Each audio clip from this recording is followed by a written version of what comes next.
Je pense que j'ai réalisé le pire enchaînement de 2026, c'est-à-dire le pire enchaînement de merde qui peut arriver dans une seule vie. C'est moi qui l'ai fait pour l'instant. Ce que j'ai fait, c'est que je devais déménager à Montpellier le 6 janvier. Donc je réserve pour un mois du 6 janvier au 5 février du coup 2026. Sauf que je peux pas partir le 6. Pourquoi? Parce qu'il neige. Alors c'est magnifique la neige, dans toute la France il a neigé. Je pense que la dernière fois qu'il a neigé chez moi, c'était il y a 6 ans. Il faut le savoir. Impossible de prendre la route pile ce jour-là. C'est pas grave, en soi ça arrive. C'est juste une circonstance. Il n'y a pas de quoi vraiment se plaindre. Donc au final, ça me fait partir le 8 janvier. J'ai loupé 2 jours de Airbnb. C'est pas grave. On va pas en faire un steak.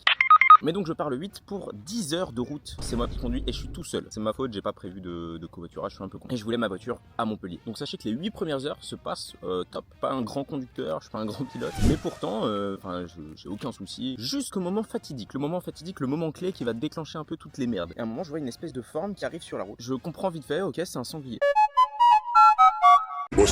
Et quand je reprends connaissance, la voiture fume, les airbags sont déclenchés, percutage de sanglier, la voiture dans cet état, je suis dans la merde. Donc j'ai buté un sanglier. Par ailleurs, du coup, j'ai buté ma caisse parce que en fait, j'ai plus de caisse aujourd'hui, j'ai plus de voiture. En vrai, c'est rien, c'est que du matériel. Je vais bien, j'ai pas de séquelles, j'ai à peine une griffure à la main. Franchement, je m'en sors très bien et pour le coup, j'ai eu beaucoup de chance. Donc du coup, je suis à 2 heures de Montpellier. L'assurance me trouve un hôtel dans lequel je vais dormir en attendant de trouver une solution pour demain. J'arrive dans l'hôtel, je vais aller trouver un truc à manger quoi, enfin histoire de me poser. J'arrive devant une pizzeria. Je leur dis "Salut, vous avez quoi de bon?" Pas de chance mec, tu viens quand on a une rupture de stock de pâte à pizza. Apparemment, c'est juste pour me faire chier. En fait, c'était une toute petite ville de campagne. Donc le seul truc que je trouve d'ouvert, c'est un espèce de grec un peu miteux qui, je pense, ne respectait pas toutes les normes d'hygiène. En gros, pour vous dire, c'était Pablo Escobar qui mettait ses poils de bite dans mon tacos Tender Nuggets. Je savais pas qu'il y avait ce supplément. J'attends mon tacos avec ce goût si particulier qui fait le sud de la France. Je reçois un message de mon maître de stage.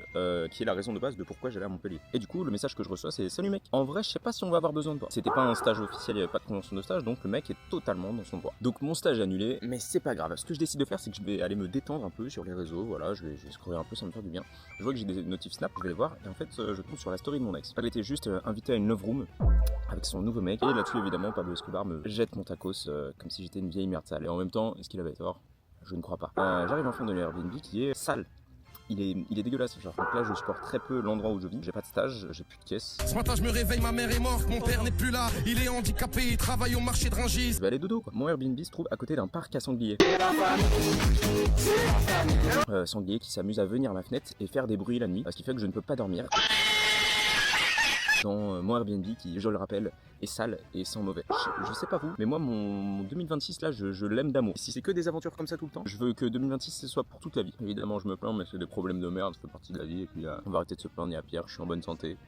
Pour l'instant. Oh putain le karma, je vais arrêter là. Quoi de neuf dans ton trou? Mon bout est tout mou, touche-le un peu, c'est la mise.